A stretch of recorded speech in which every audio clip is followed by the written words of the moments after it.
మత్స్యకార నాయకులు నరసాపురం నియోజకవర్గం ఇన్ఛార్జ్ శ్రీ బొమ్మిడి నాయకర్ గారిని మాట్లాడాల్సిందిగా కోరుతా ఉన్నాను.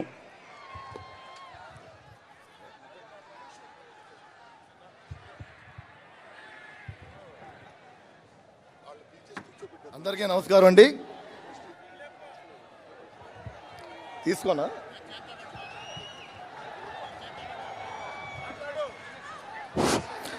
అందరికీ నమస్కారం అండి. ఈ రోజున తెలుగు జన విజయకేతనం జెండా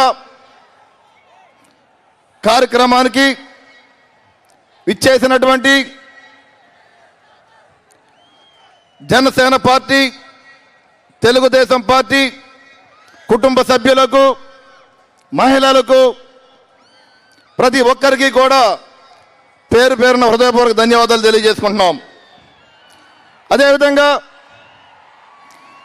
ఈ చక్కటి కార్యక్రమానికి ఇచ్చేసినటువంటి మాజీ ముఖ్యమంత్రి వర్యులు, పెద్దలు, గౌరవనీయులు నారా చంద్రబాబు నాయుడు గారికి, తెలుగుదేశం పార్టీ యువ నాయకులు లోకేష్ బాబు గారికి, జనసేన పార్టీ అధినేత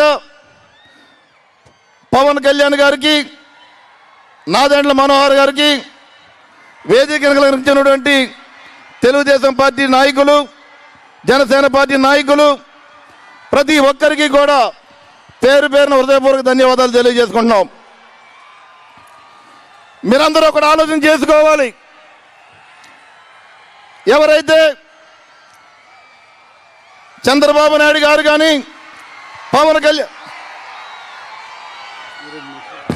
విజయోస్తు విజయోస్తు శతవత్సరాంతం దిగ్విజయమంటుంది స్వర్ణ పతాకం క్షమయేవ జయతే సద్గుణోపేతం చంద్రన్న కీర్తికి శుభమస్తు నిత్యం.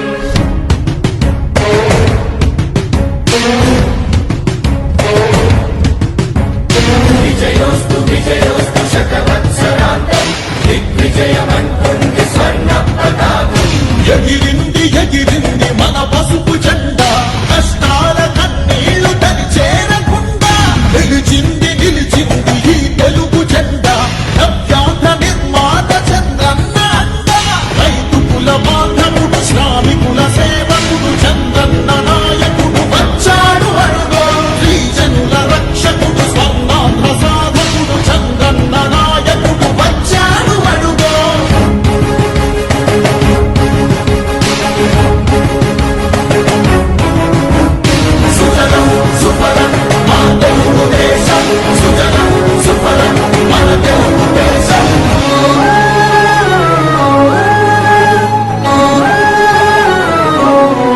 అదేవిధంగా ఈ రెండు పార్టీల నుంచి కూడా రాబోయే ఎలక్షన్స్లో అధికారంలోకి వచ్చి ఆంధ్ర రాష్ట్ర ప్రజలకు మంచి భవిష్యత్తు ఇచ్చే విధంగా ఈ ప్రభుత్వం ఉంటుందని చెప్పి ఈ సందర్భంగా గుర్తు చేసుకోవాల్సిన అవసరం ఉంది. మరి జగన్మోహన్ రెడ్డి ప్రభుత్వం ఉంది. దాదాపు 5 సంవత్సరాల్లో కూడా ఆంధ్ర రాష్ట్రాన్ని నమ్మించి మోసం చేసిన వ్యక్తి జగన్మోహన్ రెడ్డి అని చెప్పి ఈ సందర్భం గుర్తు చేసుకోవాలి. సోదరులారా, మీకు అందరికీ ఒక విషయం ఆలోచించాలి. మీరు రాబోయే రోజుల్లో ఏదైతే జగన్మోహన్ రెడ్డి ప్రభుత్వం ఉందో, మరొక్కసారి అధికారంలోకి వస్తే కనుక ఆంధ్ర రాష్ట్ర ప్రజలందరూ కూడా పొట్ట చేత్తో పట్టుకొని పొరుగు రాష్ట్రాలకు వెళ్ళే పరిస్థితి మన ఆంధ్ర రాష్ట్ర ప్రజలకు వస్తుంది. దయచేసి మీరందరూ ఆలోచన చేసుకోవాలి. ఏదైతే మీ ఓటు హక్కు ఉందో ఆ ఓటు హక్కు ద్వారా రాబోయే రోజుల్లో తెలుగుదేశం పార్టీ, జనసేన పార్టీ అభ్యర్థులకు ఓట్లేసి మీరందరూ కూడా అత్యధిక మెజార్టీతో గెలిపించుకోవాల్సిన అవసరం ఉందని చెప్పి సందర్భంగా తెలియజేస్తున్నా. అదేవిధంగా ఈ జగన్మోహన్ రెడ్డి ప్రభుత్వం ఆ రోజు ఎస్సీ ఎస్టీ సోదరులు అత్యధికంగా ఓట్లేసి గెలిపించారు. అయినా సరే ఆ సోదరుల మీద కొంత కూడా ప్రేమ లేకుండా పోయింది. వెనకబడిన వర్గాలు ఉన్నాయి, బీసీ వర్గాలు ఉన్నాయి, అదేవిధంగా మత్స్యకార సామాజిక వర్గం ఉంది. అన్ని వర్గాల్ని కూడా నాశనం చేసిన ఘనత ఈ ముఖ్యమంత్రిది. దయచేసి మీరు అందరూ అర్థం చేసుకోవాలి. రాబోయే రోజుల్లో ఈ ప్రభుత్వం వస్తే కనుక అన్ని వర్గాలకి ప్రతి ఒక్కరికి కూడా మంచి జరిగే విధంగా ఈ ప్రభుత్వం ఉంటుందని చెప్పి తెలియజేసుకుంటూ, ప్రతి ఒక్కరూ దయచేసి మీరు అందరూ అర్థం చేసుకోవాలి, ప్రతి ఒక్కరూ కూడా ఏదైతే మీ ఓటు హక్కు ఉందో ఆ ఓటు హక్కుని ఈ కూటమికేసి గెలిపిస్తారని చెప్పి ఈ సందర్భంగా తెలియజేస్తున్నాను. నేను అందరికీ ధన్యవాదాలు. Thank you.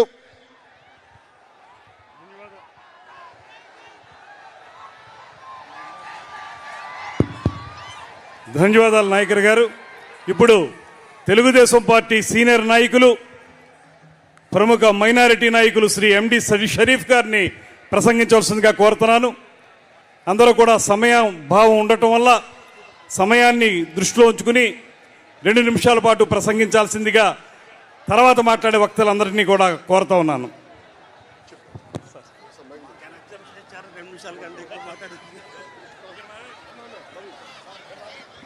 సభకు నమస్కారం. ఈరోజు ఏదైతే జనసేన తెలుగుదేశం పార్టీ కలిసి జన విజయ కేతనం జెండా అనే పేరుతో ఏదైతే ఒక మహాసభని, ఒక బహిరంగ సభని లక్షలాది ప్రజలతో, లక్షలాది ప్రజల సాక్ష్యంగా ఈనాడు ఈ సభ నిర్వహించుకోవటం ఆంధ్ర రాష్ట్రంలో ఒక చరిత్రాత్మకమైన ఘటనగా నేను భావిస్తున్నానని సందర్భంగా మనవి చేస్తున్నా. రాబోయే రోజులలో తెలుగుదేశం పార్టీ, జనసేన ఉభయులు కలిసి ఈ పార్టీల కూటమి రేపు అధికారంలో రాబోతున్నదనడానికి ఈనాడు ఈ లక్షలాది జనం ఇక్కడ సమీకరణ కావటం, మీరందరూ కూడా మేము సహితం తెలుగుదేశం పార్టీ జనసేన కూటమికి కట్టుబడి రేపు తెలుగుదేశం పార్టీ జనసేన అభ్యర్థుల గెలుపు కోసం మేము అహర్నిశలు కృషి చేస్తాం. ఏదైతే ఈనాడు ఈ రాష్ట్రంలో ఉన్న పరిస్థితులు ఉన్నాయో దాన్ని దూరం చేయడానికి, ఈ రాష్ట్రాన్ని అభివృద్ధి పందాలో నడపడానికి అవకాశం ఉండే వ్యక్తులు, నాయకులు చంద్రబాబు నాయుడు గారు, పవన్ కళ్యాణ్ గారి చేతిలో రేపు అధికారం పెట్టబోతున్నాం అని చెప్పే విధంగా మీరందరూ ఇక్కడ వచ్చినందుకు మీ అందరికీ మనస్ఫూర్తిగా అభినందనలు తెలియజేసుకుంటున్నా. నేను ఈరోజు ఈ సభాముఖంగా ఆంధ్ర రాష్ట్ర ప్రజానీకానికి ఒకటే కోరుతున్నా. ఈరోజు తెలుగుదేశం పార్టీ అధికారంలో ఉన్నప్పుడు 83లో 7 సంవత్సరాలు ఎన్టీ రామారావు గారి పరిపాలన కానివ్వండి, 14 సంవత్సరాలు చంద్రబాబు నాయుడు గారి పరిపాలనలో కానీ ఈ రాష్ట్రం ఏదైనా అభివృద్ధి చెందిందంటే ఈ 21 సంవత్సరాలు తెలుగుదేశం పార్టీ హయాంలోనే ఈ రాష్ట్రం అభివృద్ధి చెందింది. పేదలకి, బడుగు బలహీన వర్గాలకి అభివృద్ధి సంక్షేమ కార్యక్రమాలు అందించాం. అంతేకాకుండా పేదవారికి ఉపాధి అవకాశాలు పెంచాం, ఉద్యోగ అవకాశాలు పెంచాం. ఈనాడు హైదరాబాద్ లాంటి హైటెక్ సిటీ ఉందంటే ఆనాడు చంద్రబాబు నాయుడు కృషి అనే విషయాన్ని ఈ సందర్భంగా మనకు గుర్తు తెచ్చుకోవాలి. ఎప్పుడైతే తెలుగుదేశం ఓడిపోయిందో, ఎప్పుడైతే కాంగ్రెస్ కానీ ఈనాడు దురదృష్టమైన దౌర్భాగ్యపు పూరితమైన ఈ వైఎస్ఆర్సీపీ పార్టీ కానీ అధికారంలో వచ్చిందో అప్పుడే అభివృద్ధి సర్వనాశనం అయింది, అభివృద్ధి కుంటుపడింది, మన బతుకులు బజారున పడ్డాయనే విషయాన్ని ఈ సందర్భంగా మనవి చేస్తున్నా. నేను వివేకవంతులైన విజ్ఞులైన ఆంధ్ర ప్రజానీకానికి ఒకటే కోరుతున్నా. ఈనాడు కేరళలో CPM party, left democratic party 30 సంవత్సరాలుగా అధికారంలో ఉంది. అందువలన ఆ రాష్ట్రం అన్ని రంగాలలో అభివృద్ధి సాధిస్తుంది. అంతేకాకుండా మన పక్కనున్న ఒరిస్సా, మరి ఎవరైతే ఒరిస్సాలో మరి బిజు పట్నాయక్ కానీ, నవీన్ పట్నాయక్ గారు కానీ, వాళ్ళ పార్టీ ప్రాంతీయ పార్టీ, ఆ పార్టీ 15, 20, 30 సంవత్సరాల నుంచి అధికారంలో ఉంది. ఆ ఒరిస్సా రాష్ట్రం కూడా అభివృద్ధి చెందుతుంది. అంతేకాకుండా పక్కనున్న తమిళనాడు ప్రాంతీయ పార్టీలు డిఎంకే, అన్నా డిఎంకే, అక్కడ ప్రాంతీయ పార్టీలు పరిపాలన చేస్తున్నాయి, అది కూడా అభివృద్ధి సాధిస్తుంది. కాబట్టి తెలుగుదేశం పార్టీ పెట్టిందే తెలుగు వారి గౌరవ వికాసాలని, పరువు ప్రతిష్టల్ని కాపాడి పెంచి ఈ రాష్ట్రాన్ని దేశంలోనే కాకుండా ప్రపంచంలోనే అగ్రగామిగా పెట్టాలని తెలుగుదేశం పార్టీ స్థాపించబడింది.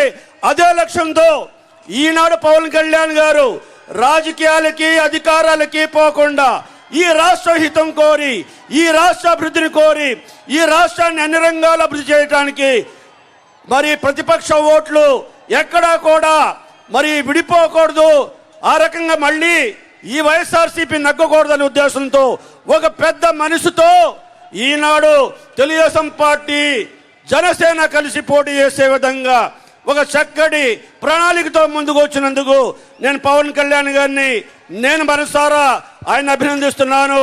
భవిష్యత్తులో రాష్ట్రం అభివృద్ధి చెందాలంటే, మన పిల్లల భవిష్యత్తు బాగుండాలంటే తెలుగుదేశం జనసేన కూటమి అధికారంలో రావాల్సిన చారిత్రాత్మక ఆవశ్యకతని ప్రజలు గమనించాలి. ఆ రకంగా కల్లబొలి మాటలకి, డబ్బులకి, మద్యానికి, అంతేకాకుండా కులాలి మతాలకి ఈనాడు ముడిపెట్టి ఓడిపోతామని భయంతో ఈనాడు కులాల వారీగా మతాల వారీగా టికెట్లు ఇచ్చి ఆ కులాల మతాల యొక్క మరి మద్దతు పొందాలని ప్రయత్నం చేస్తున్నాడు. దీన్ని తిప్పుకొట్టవలసిన అవసరం ఉంది.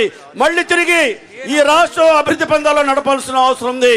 దానికి మన అందరం కూడా కంకణబద్ధులై రాబోయే 50 రోజుల్లో సైనికుల్లో మరి దుష్ట పరిపాలనని మరి తుదమట్టించడానికి మన పోరాటం చేయాలి. మన యుద్ధం చేయవలసిన ఆవశ్యకత ఉందని విషయాన్ని మరోసారి తెలియజేసుకుంటూ సెలవు తీసుకుంటున్నా. జై హింద్, జై తెలుగుదేశం, జై జనసేన. దయచేసి అందరూ కూడా